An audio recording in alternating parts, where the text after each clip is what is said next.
Hi, and welcome back to another episode of Damn Parenting, your English-speaking parenting podcast from Amsterdam, the Netherlands. And as always, we are your hosts, Eva and Maren. Today, we have a special episode as we are celebrating, as it were, Children's Mental Health Week, which is celebrated around the world. And this year's theme is My Voice Matters. We are speaking with Kate Berger from the Expat Kids Club, as she's an expert in this.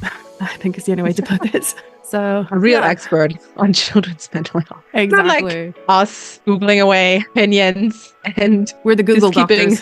Yeah, exactly. Yeah, so this episode, we are speaking with a professional and we are looking at different aspects of children's mental health, where we are looking at toddlers, but we're also looking at the older children who are starting school and also children in basisschool here in the Netherlands. She specifically works with children from families who are actually relocating. So she's quite focused on that aspect. But I mean, in fairness, I think the transition period is quite effective in many different scenarios, be it you have a new sibling, you're entering a new school. So everything is quite a triggering experience for young children who don't know how to regulate or put words into how they feel, like many of us adults, in fairness. So we're talking real transitions and not we're switching from blueberry yogurt to mango yogurt kind of situations. But like there's a new sibling, we're moving to a new country, we're leaving daycare and we're going into school. So these kind of major life transitions. Yeah, without further ado, let's welcome Kate Berger from the Expat Kids Club.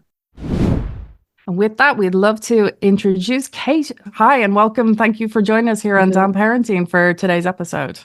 Hi, thank you so much. Do you want to give us a little bit of your background so that everyone can familiarize themselves with why we brought you on for today's special episode? Yeah, sure. So I'm a child and adolescent psychologist. I run a private practice that specializes in supporting third culture and expat kids based in the Netherlands. We're also serving the global community. I am myself a native New Yorker who's lived in the Netherlands for something like 15 years now, and a mother of two children, two boys myself, that I'm raising multiculturally with my Dutch husband. So yeah, you're going to have all aspects of this now to be able to help answer all our questions that we've been able to come up with here. So today's topic, as we said, is going to be children's mental health. And this year's theme is My Voice Matters, which is about empowering the young children to basically use their voices. First off, I guess, would you be able to help us define children's mental health? Is there a difference between what we generalize as our own mental health as adults? Yeah, so getting my head around the last part of the question, if there's a difference between how we define that for adults, probably just because of, the developmental considerations. But I think children's mental health, specifically meaning that ability to kind of cope with, whatever's thrown their way in terms of from their environment or any of the kind of personality or neurological developmental aspects of who they are, individual circumstances, basically, and be able to just maintain, a state of being where they can function optimally in the environment that they're in, but maybe not even always optimally, just sort of being able to function. We talk about sort of mental health and well-being as a balancing act, balancing a scale where we're actually not trying to obtain this state of like, yay, wonderful positivity, rainbows and butterflies all the time, but more just, balanced state of contentment. So when we're looking at children's mental health, how to make sure that they're kind of just reaching that state where they're content and functioning and doing the things that they want to be doing in a way that aligns with their value system and that matches the environment's expectations. You were talking about with the kind of regulation with the emotions and managing the emotions. At what age can children start to express their emotions effectively in general? Yeah, I mean, from the, very beginning, right? Of course, the way that they're communicating through crying, for example, and body language, throughout development, as we are able to understand the relationship between our thoughts, our feelings, our behavior that brings further insight. But this is also something that's really important to help a young person cultivate that awareness. So learn how to become aware. And I think actually important for many adults, well, all adults, but a lot of adults don't know this stuff too. So, the sooner the better in terms of if you can help a young person build this capacity to become aware of who they are emotionally, socially, behaviorally in any moment. So it's emotional expression, right? Like it's there from the very beginning, and then it's a matter of understanding what it's looking like, how it will present, the functionality of it. So a baby crying, to make sure that those basic needs are taken care of, versus a 12-year-old going into their room is communicating maybe something a little bit different in that behavior, let's say. So I don't know if that answers your question, but it's hopefully somewhat. Yeah, well, I'm just thinking, like, for example, like toddlers. Yeah, I think we all have toddlers here. So it's a case of there's a huge frustration because they can't verbalize what they want to say. And so there's quite a physical action there. And it's a case of I think parents are always seeking, how do we encourage them to have a healthier emotional expression? We keep telling them to, take a deep breath, don't kick, don't hit, but is there a better way, or is there anything professionally you can recommend? Well, yeah, I mean, definitely. I think that it's important for us to manage our own expectations also, right? Because actually toddlers are designed to express themselves in these ways because, like you say, they don't have the developmental capacity and the skills and the experience to regulate the same way that adults do. A lot of that comes much, much later in life, with the brain development, the prefrontal cortex developing throughout our 20s, even to be able to do all that kind of stuff, that regulatory capacity. It's not that I don't think our goal should be trying to get toddlers to be less tantrumy, right? Because like this is actually appropriate, right? It's more about managing our expectations, understanding that this is appropriate, what we can expect. It's helpful. This is their learning process that they go through. Of course, we can give them some guidance and some pointers, manage our own reactivity to what it feels like for us and how we're coping with when it's really loud and we're in a small space in these Dutch staircases getting our shoes on and our coats on, and it's like 7 a.m. and everyone wants to just like go nuts. Right? But so becoming, I guess, maybe more informed also for ourselves as parents and caregivers to know what we can expect, how to respond to that, even, from our side of the equation. One thing that I struggle with the most, I guess, is finding the right time where I can educate my toddler about how to deal with emotions and really like explain age appropriate how to go through all these emotions. And when they just need security and guidance. So when is kind of the moment where we can really teach them, like, because in the tantrum, obviously they're not gonna, like, when is the time to teach them? When we get very big emotions, then we breathe. Is it before the tantrum? Is it after? That's always like the point. Where can I find this moment where I can give them all these tools and they receive it, and then also they make the connection for the next time? Because obviously when we're playing and everything is relaxed, and then all of a sudden it's like, okay, so next time we have very big feelings, this is what we do. And then it's like random, my daughter's like, okay, thanks for the info. And then she's gonna make the connection for 2 hours later. She's like, yeah, mommy told me 2 hours ago, if I have these emotions, I'm gonna. So yeah, this is like the thing that I'm struggling the most with. When are they receptive to this? And then when do they get even to the point where, this is the tool I need now? Yeah. And it's a marathon, not a sprint, right? And we're putting in that scaffolding in every moment. So there's every moment is a teachable moment. And indeed, sometimes from a neurological, physiological perspective, when they're tantruming, they're in that emotional brain, the lid is flipped, all that kind of stuff, you're not going to be able to connect it with the higher level making sense of, but you can be teaching by modeling how we create space for these feelings, right? So we're not at that point where, okay, so what do we do when we have these feelings? We're just at like, whoa, okay, I see big feelings are here. Maybe it's even, something that I did the other day with my kids, like, mommy's going to step out of the room for a few minutes, right? Like, and that doesn't mean that the next time my 4.5-year-old can do that himself, but we're, over time repeatedly showing that this is the safe way to show up and respond to these big feelings. And it sticks, it's reinforced over time, right? It becomes a habit, actually, when we do it in this way. It's always the right moment, but it's also important for us to check ourselves in terms of what are we expecting here, that if, I do it and I teach and they're receptive and receive, that 2 hours later, they're going to be able to do it. Maybe not, because developmentally, they can't do that yet.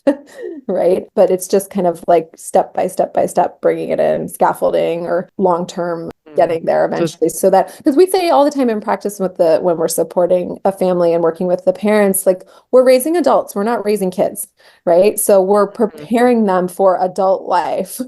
And so eventually, when your daughter is, 30 years old, hopefully she'll be able to do that stuff that you want her to be able to do in these moments. But right now, you're guiding her and helping her build that learning along the way. So it's really about the whole leading by example and repeating in myself. And then one day, like you said, I think that was a good thing you said, make it a habit. And I think that makes sense to me too. It's then a reflex, or it's then that's what we do. Right. Yeah. And I think worth mentioning also is that a lot of times parents, myself included, by the way, in all of this, as a parent, we try and we're like, yes, okay, I modeled the right thing in that moment. Great. And then we just have a shitty day, or we're tired, or whatever it is, and we totally mess it up. And then we're like, oh no, I've undone all of that good stuff that, I've been building on. But actually, like everything, that's so helpful to have those moments to show that this is part of our process, and to be able to go back and be like, oh my goodness, I really lost it in that interaction, or whatever it is. Like, this is what I noticed. This is where I was. I'm so sorry, because apologizing to our kids is also super, super important sometimes. And I'm going to try to do that differently. I'm never going to do it again or anything like that. But like, we're working on this. This is something that we will continuously for the rest of our life be working on, how to regulate and show up and take care of ourselves and our relationships, of course. I have this thing in our household where I don't know where I heard it from, but I keep telling anytime something happens with, the toddler, the tantrums or whatever, all I say to myself and to my husband is a case of they have to go through it 100 times for them to kind of get it into their heads and to kind of get used to it. So there's no point stopping them or distracting them or intermitting the whole process, because you're just delaying their process of getting through these 100 times for them to kind of process it. I don't know where I heard it from, but this is keeping me sane. Yeah, I like that. Yeah. Yeah. Because that really helps just give you that context of like, this is a long-term process, right? 100 times or whatever it might be, right? I just say 100 times and I'm kind of like, well, it's not 10 times. It's not going to be hopefully 1,000 times, but it's just that thing that when we're learning to do something, like if you're learning to do calligraphy, or if you're doing woodwork, if you're doing something that requires a skill, you have to, it's repetition. And then finally you kind of get it into your brain and it becomes a skill. And so again, I don't know where I heard it from, but this is just a mantra that I keep having in my own head. And I vocalize to my husband when we're going through another one of those episodes. I like that. Since you're actually here from your own profession with helping expats and international people moving abroad and how they're going to help with their children. So major life changes. So, the moving, having a new sibling, equally starting schools. What kind of strategies can parents use to help the children cope in these different phases of their lives with something new happening? One of the things, of course, like with all this, that's so important is to make sure that as parents, we are creating space for whatever it is that our children might be experiencing in the midst of these transitions, let's say. So what we see with relocation, for example, but I can certainly imagine all the other transitions that you talked about as well, that this would be common for parents to kind of shift into either a problem-solving mode with their kids, where it's like, oh, but think about this, or this is going to be great, or da da da, or indeed like, really only focus on those positives. Like, you're going to love your new school, or it's going to be so nice having a sibling, or these kinds of things. Of course, that's great to include that in the way we're talking about any of this stuff. But we also want to let our kids know that there's room for it to not be great. Any of the feelings that you're having in relation to this change are welcomed and okay. And we're going to be here with you through the experience unconditionally. All that kind of stuff is important to communicate in these kinds of moments. Yeah, I think that's actually really good to kind of say good and bad, everything's accepted and it's going to happen. Right. It's kind of hard to get that into a toddler's head though, isn't it? What do you mean? In what way? Well, I'm just wondering, like with different ages of different children, like a toddler, if they have a new sibling, or for a 4-year-old who's about to start a new school, or for someone who moves here who might be 5, 6, 7, 8, or 9, joining a new school, they would all have different kind of levels, I guess, of understanding. But is it the same blanket approach? Yeah, so I think it really is, right? It's about just creating space, being curious, being open, that those moments of empathic connection where we're coming, with questions to ask about how they're understanding or processing or experiencing this, right? Depending on age and development, it might look a little bit different about how you show up.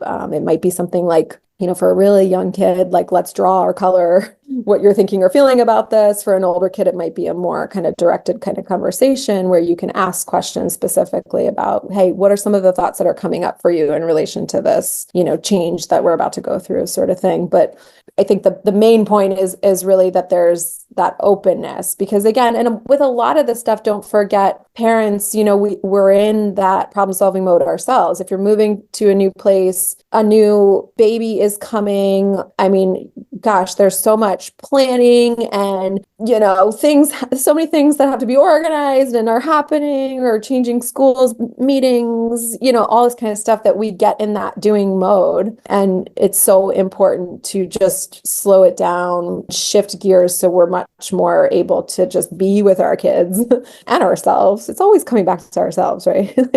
Through these experiences. It was just something that you're saying there, and it just reminded me of those. I don't know if it's the 1980s or something, but it's just like you'd have like weekly meetings with family. I don't know, like a check-in or something. Yeah, we often recommend that for families, like, schedule that time. As families go through any kind of transition, the importance of having those stabilizing factors or continuing to engage in routines, really matter as you go through all this change. Because with relocation specifically, there's so much instability. It's not only the place and the people, it's sometimes often cultural norms and who I am in the context of where I am, and that whole identity piece. So maintaining, whether it's consistent family meetings or, dinners or whatever the rituals are that you celebrate, maybe or participate in as a family, become really important. And sometimes even just having that checkpoint, even if you think that there's not going to be really much to discuss or look at together, like just having that time set aside so it becomes this kind of sacred space where we just show up as we are with whatever we're bringing to that is so, so important and valuable. We even sometimes see with some of the families that we work with, if a child's coming in regularly for sessions and we're getting to a point where maybe there's not, from a therapeutic perspective, much more happening currently, we are often recommending, like, keep having this weekly slot in your schedule, but spend it together. Right? Like, you don't need to come to the office here anymore, but like take your child out for, a hot chocolate or a trip to the playground or whatever it is, because there's something about creating that space in our busy calendars, right? That is so important for kids to know that they matter and they're worth, your time. Yeah. I think this is really important when you said this whole, also coming back to the very beginning of managing our own expectations about these changes. And the advantage that we have, of course, as parents and adults, is that we see the bigger picture, so we know, oh, this is worth it because this is the bigger reason we're doing this. And when you said we're keeping ourselves busy and we know why we do this, but the toddler or the even younger child doesn't see the bigger picture. They just see, I'm losing my friends, the weather is changing, like when we're moving countries, I don't have my favorite cereal anymore, and then also there's the stupid new baby. Right. So that's what they see. They don't see, oh great, I'm fostering a sibling relationship with this new person and I have all these great opportunities here. Like, they don't see that. They just see what they don't have anymore and what is disrupted in their routine. And I guess this is then really getting to the level, and also what you said, this whole connection and giving them the space to, out of my busy life organizing all this, like, really, how are you feeling, and give them the space. And also, I guess, when they see, especially when you said they come to you as a professional and they know, okay, we're in this professional setting, I can connect with this professional, but then they also know, and I can also connect with my parent. And that's also then the the quality time that we spend. Totally. Yeah. Our goal in practice is always to, for a child to get to a point where they really don't need us anymore.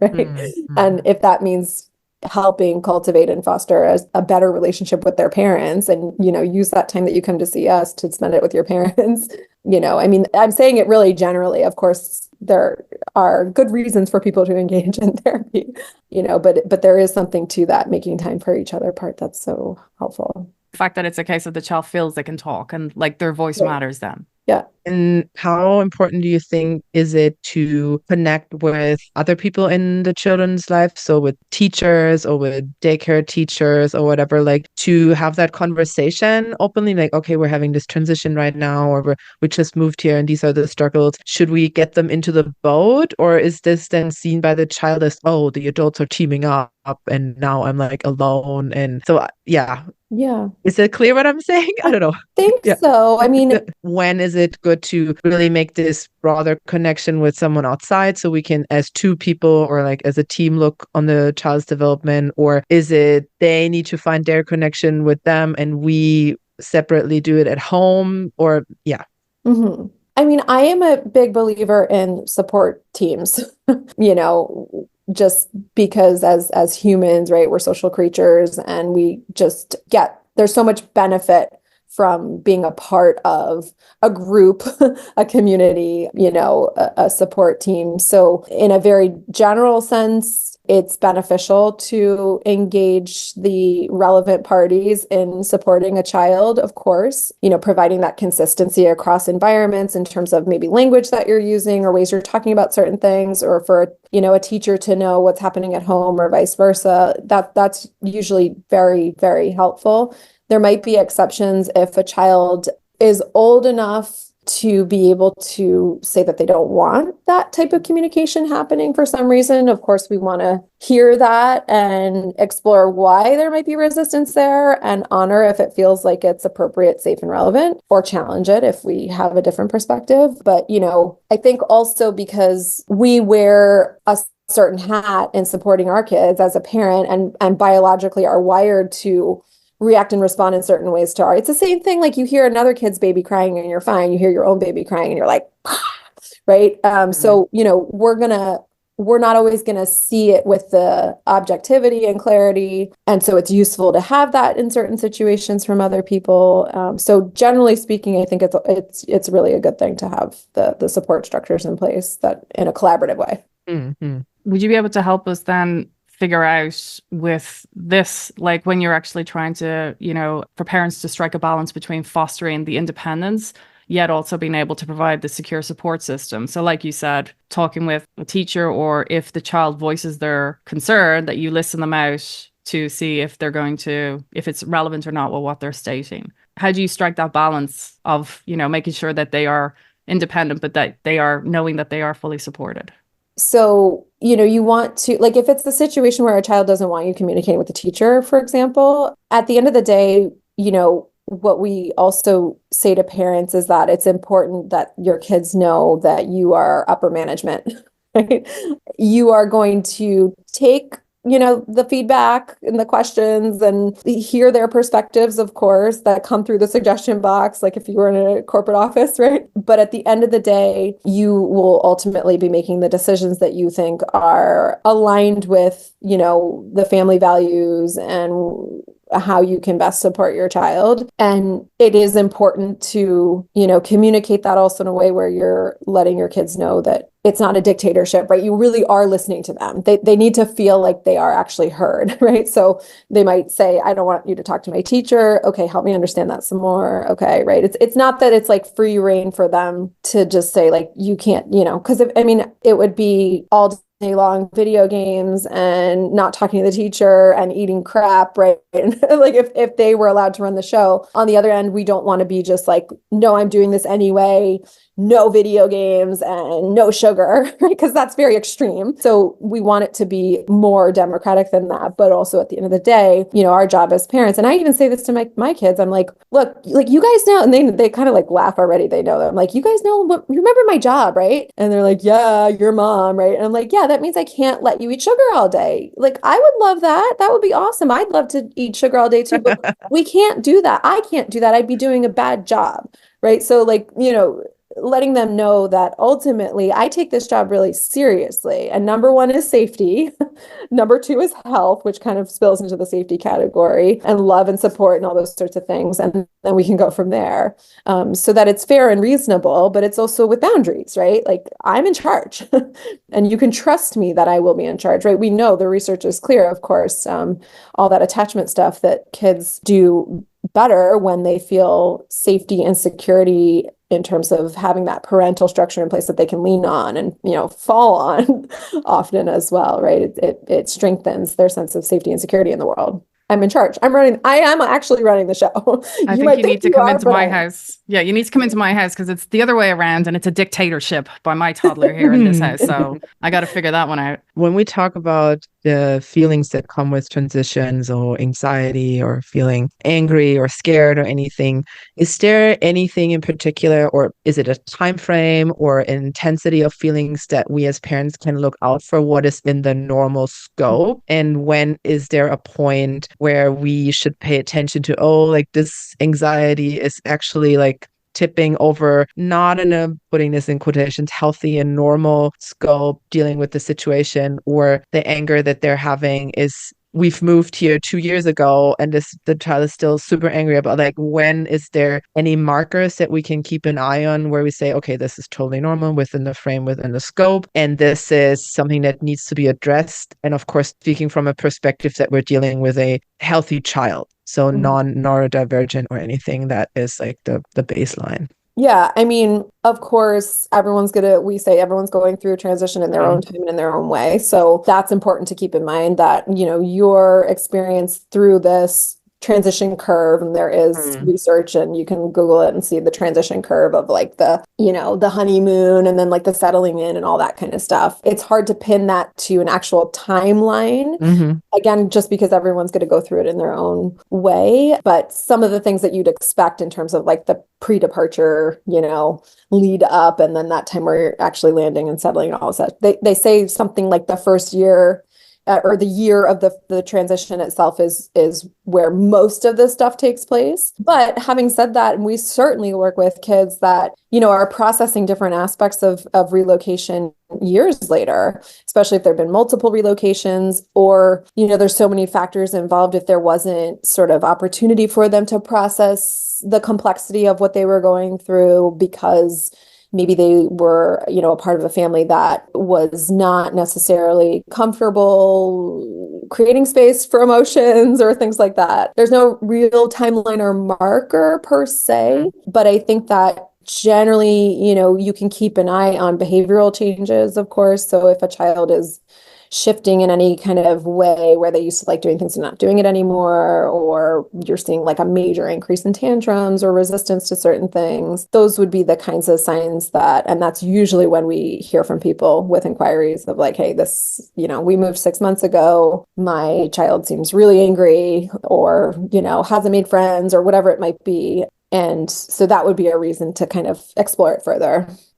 And I guess also then in the other direction, if I have a child who was super lively and going out, and then if they like pull this all back and they don't speak anymore, they don't want to play with others. So like also keep that then, I guess, in exactly check. Anything that would be a shift from what you were seeing before, and knowing that transition, of course, brings challenge. So you will see we also got families who it's like, they just landed a week ago and they're like, oh my gosh, everything's really hard, it's not going well. And we're like, okay, give yourself a little more time before you draw these conclusions about what's happening, because, your nervous system is so activated in the midst of all this new that's happening around you. And this is actually a normative response to this kind of change, right? So there's no like answer, but it's just keeping your eyes and your ears and your heart open to what's happening, trusting your intuition, right? I know they say that all the time for parents, but it is so true, right? Just trusting that, if there's something that you're thinking like, maybe, and that's where the support system's so helpful, right? Talk to the teachers, talk to the professionals. Like, is this what you would expect? What do you think about that? What questions should I be asking about my situation? That's when it's great to lean on others. When we think of like the children, obviously you don't want to think of children with any anxiety or stress, because that's obviously no parent wants that in their child's childhood at all. I mean, there's going to be enough of that in the future for them. But how can parents actually address these issues with their children? Stress will show up from the moment they're born. Children will experience stress, and it's important and appropriate that they do. The experience of being stressed is very functional for us. As we've evolved from cave people times, it activates us in certain ways so that we can appropriately respond to our environment. So you're never going to protect your child at any age from being stressed. When it shifts into anxiety from a clinical perspective, that's when it's interfering, of course, with their ability to live the life that they want to live. It's preventing them from doing things. Anxiety is on such a spectrum, especially nowadays too, and the way that we talk about it. But I think it's back to kind of where we were starting in terms of that psychoeducation that takes place, all those teachable moments where you can bring in this learning about what's happening in my mind and my body. So from a young age, again, drawing or identifying, what do you feel in your tummy right now, right? Or like, what are you noticing? Are you clenching your fists, or all that kind of stuff, just to start to tune into it and become aware, so that there is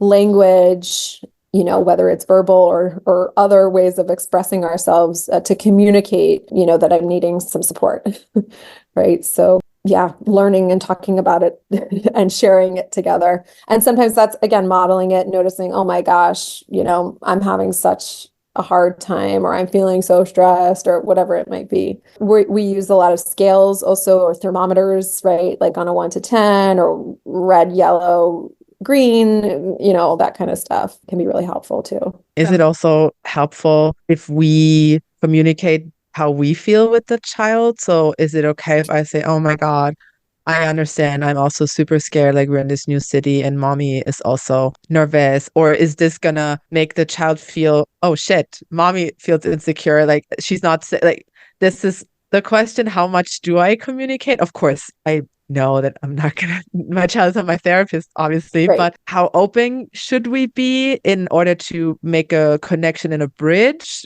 Or does it then make the child feel even more unsafe because they think, oh my God, she's unstable, I can't lean on her? I know this is a question parents ask all the time, right? It's like, because we're walking that line between balancing, like wanting to teach them by modeling, but also not freak them out, there is a bit of a balancing act that takes place. And it depends, the answer depends on, of course, how you are doing with managing your own stress or anxiety, maybe, right? And being really mindful and honest with yourself about that. And if it feels like you're in a place where you're actually maybe not managing it, it's probably less safe to communicate as directly. But one little thing that you mentioned in there that is really a little shift, a tweak, and again, always, this is something that comes up with parents when we're talking about and when we're modeling our experiences for our kids, the difference between mommy knows what this is like because this happens with me,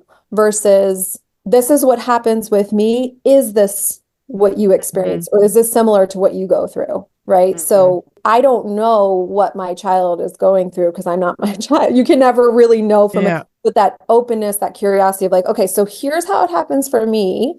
Is this kind of like how it happens for you? Right. And helping them connect the dots. And then you get a little more kind of buffer filter to decide how much you're going to disclose, right? Sometimes when I think about us moving to this new country, I also start to have thoughts like da da da da, or I start to feel a little stressed and anxious. Is that what it's like for you? Tell me more about that. So it's about their experience, and it doesn't become an opportunity for you to just like dump on them. Yeah. So make this invitation to the conversation and the connection then. Yeah. I like that. I like that word. That's awesome. Yeah, and avoiding parentifying your own child at that stage as well. So if we flip it, is there a way we can actually promote resilience in our children? Yeah. And what do you mean flip it? Just so I, Well, we were talking about how to deal with the stress and the anxiety, and we're kind of like communicating and bonding. And so I'm just kind of flipping it that way, just to be kind of like, okay, like we're helping them cope and chat. So it's just a case of, well, yes, coping mechanisms, but if flipping it is also the resilience side of just kind of like, okay, there also has to be a little bit more toughening up and helping support them with that. yeah. And the resilience, this idea of resilience, of course, is, the way I like to explain it is we're back in the 80s and it's those punching bags that used to get knocked over and then bounce back up. That's the idea of resilience, right? It's like we get knocked down, we come back up. And maybe sometimes it's this, like a little bit, and we bounce back. And then sometimes it's more, and right. So constantly things are going to knock us over or going to challenge us in different ways. And our ability to come back and then continue living the life that we want to live and working towards those goals and things that matter to us, the person I want to be, all that good stuff. So helping kids learn and model and explain to them, yes, these kinds of things happen to me. Is that what it's like for you? Here's what I have tried in those moments. What do you think? Would that be helpful? I'm going to go step out of the room and take a couple breaths. Would you like to do that? Right? Again, that invitation, right? So, because, up until a certain age, when they become teenagers and like actually are going to want to do complete opposite of what you're doing, right? There will be a sort of desire to emulate to some extent what my parents do in these tough moments, right? And as teenagers, it's still there, by the way, right? They're wired to resist you in a different way, and it'll come back, and then they'll be like, "Oh yeah, all that stuff you taught me, thank you, that's so helpful," right? Hopefully, but so again, I think it's that invitation word that you were using, Marin. It's like inviting them to be able to decide for themselves whether or not this coping mechanism that I use would be something that's helpful. And if you don't have an example to be able to give them, it can also just be, again, that question of like, what do you think would be helpful here? What can we do? What do you need from me, right, to be able to get through this? I feel like there's a lot of work to be done. Like just listening to you, I'm like, oh, okay. There's a lot of modeling work. There's a lot of, yeah. Well, it's a his job. I mean, that's the thing, right? It's like it's such an understatement, but it's true, right? It's a constant. There's no time off. It's 24/7. And, the goalposts keep changing. Exactly. All that stuff, right? So with that, would you actually recommend any resources or tools for us parents to be able to use to help educate ourselves as well as the children on the children's mental health aspect of things? Yeah, definitely. I mean, you guys mentioned that Dan Siegel's work. We're huge fans of that in our practice as well. And once you sort of start delving into that space on the World Wide Web, there's all kinds of directions you'll find yourself. But anything that kind of starts with, psychoeducation in terms of the sort of how our thoughts and our feelings impact our behavior, and then how we can show up and validate our kids' experiences and normalize what they're going through in the context of this system and mind body that we operate out of. In terms of relocation specific resources, the FIGT organization, Families in Global Transition, FIGT.org, is a great starting point for resources and a network of providers, service providers from all kinds of educational, military, missionary, you name it, backgrounds that focus on supporting the third culture kid community. I've been actively involved with FIGT for a long, long time. And there's the sort of Bible of the community, which is the book Third Culture Kids, written by Ruth Van Raken, who started FIGT. So this is going back something like 25 years that they've been around as an organization. And again, you just find yourself in the corners of the internet that have the information. There's another great one that I love, actually started by a parent who was here in Amsterdam for a while, called Tilt Parenting. I don't know if you're familiar with TILT. And she wrote the book Differently Wired, which is looking at supporting the neurodivergent community, but, really just relevant for just parenting in general. So Tilt Parenting, they have a podcast and resources on their website also is a great one that we often are recommending for families. Podcasts like yours, of course, and probably many more that I'm not thinking about right now, but you probably know about already. Any other questions, Maren? Lots to process. Yeah, I'm just wondering And about remembering that what you said, it's a marathon. It's a long, long process. You have to divide your energy. You have to keep going and managing your expectations while you're running. Yeah. Yeah. It's So the John Kabat-Zinn, who is sort of the modern, I don't know, like mindfulness guru, to say it super simply, has done incredible work and then sort of bridged into some mindfulness for kids spaces and kind of brought some really wonderful practitioners forward, collaborated with him. But I heard him talk in a mindfulness context about, supporting kids, and Sitting Still Like a Frog is a good mindfulness book for kids, by the way. But he talks about the kids as Zen masters, right? Our kids are our Zen masters, right? This constant practicing that they are forcing us to do in terms of checking in with ourselves, managing our expectations, seeing the bigger, wider picture, stepping outside of ourselves and getting out of our own way sometimes, and all these kinds of things, right? That our children are really offering this opportunity for us as individuals, really, but also as just as people collectively to grow and evolve and cultivate and live and experience the most wonderful things in life too, even though it's really, really hard sometimes, a lot of the time, most of the time. Every day. Yeah.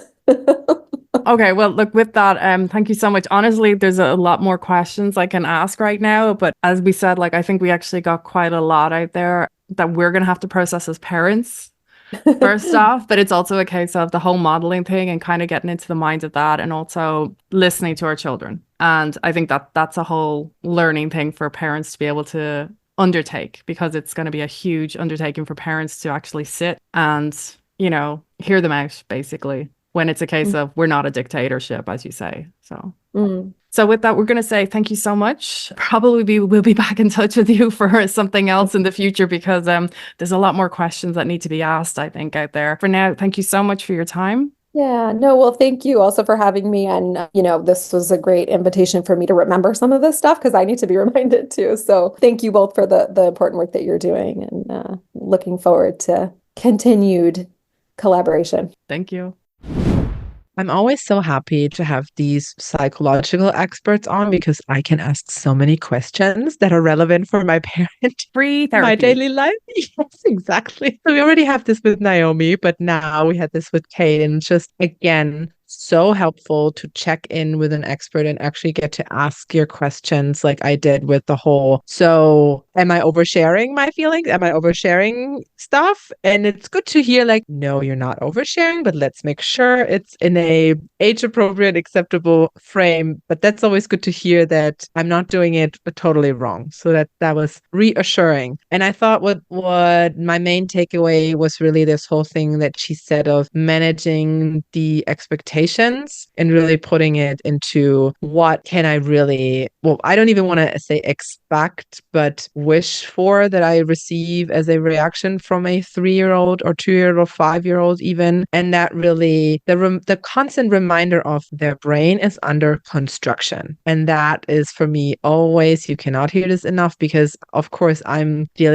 coming from my perspective, and I know in theory that their brains are under construction, but then it gets out the window at one point, and I'm like, why are you not reacting the way you should be reacting, I guess. But then it's gonna be until they're mid-20s, and then their brain is eventually done. So that's always a good reminder to come back to. They're dealing with it. They're not equipped yet. They're doing it out of what they have, what you model. And that's always a good reminder for me. Yeah, for me, it's also the same thing. When you brought up that question, I was like, yeah, that's a good point. And yeah, it's always just the case that it's always in my head. They're trying to figure out what their body is, forget about the world and society. And that's where the whole thing, and I still don't know where I got it from, the whole 100 times. The children have to experience something like 100 times to be able to cope with it. So that's basically my mantra in daily life. And so I don't want to distract any emotions. Yeah, that was, by the way, so helpful when you said this. And I was like, yes. And especially when you said they have to experience this 100 times, or how many ever times it is. But what you said, if we distract them, we just delay it, and they have to, and they need to process it at one point. So that was, from your side, a good reminder for me, yes, there is no such thing as really erasing it or distracting it, because the feeling needs to be felt. So I mean, that's life, isn't it? I mean, we're all going to have to go through heartbreak and loss and everything else, and we have to. So, as you said, like we're changing the yogurt flavor from blueberries to another flavor. The child is going to have to go through that process, and we're just going to sit with them and go, yeah, it's, it sucks.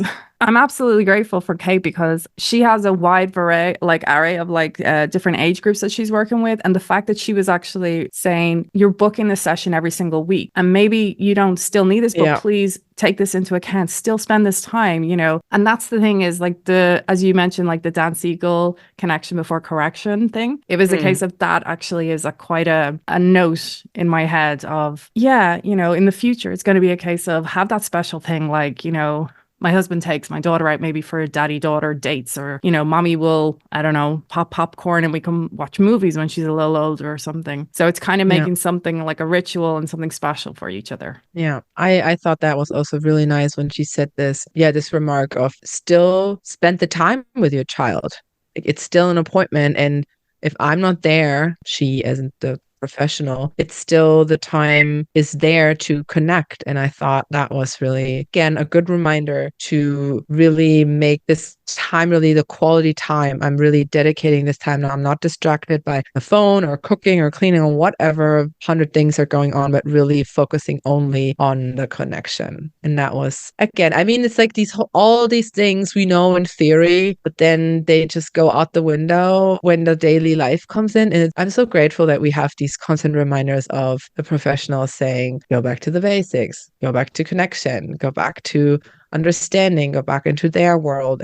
But yeah, that's why we're doing this. So we get to hear it over and over and over again, 100 times until we have processed it and until we have learned it. You can find Kate from the Expat Kids Club. She's found on Instagram. She also has her website as well, Expat Kids Club. Please hit her up, follow her. She's got some great tips, and it's always a nice reminder to also have in your social channels, because I find our social channels are usually filled with beautiful houses, kids, wearing matching mommy daughter outfits or whatever. And it's like, well, no, let's have a bit of a reality check. So it's kind of nice that she's got a nice theme to it, nice colors, and it's actually got quite good content in there. So be sure to follow them. I think Maren's going to end this one. Yeah, of course. And also follow us on Instagram, Damn Parenting Podcast, and on Spotify, Apple Podcasts. And I always forget this, but we're also on YouTube. So you have Instagram, Apple Podcast, Spotify, YouTube, 4 channels where you can get your podcasts from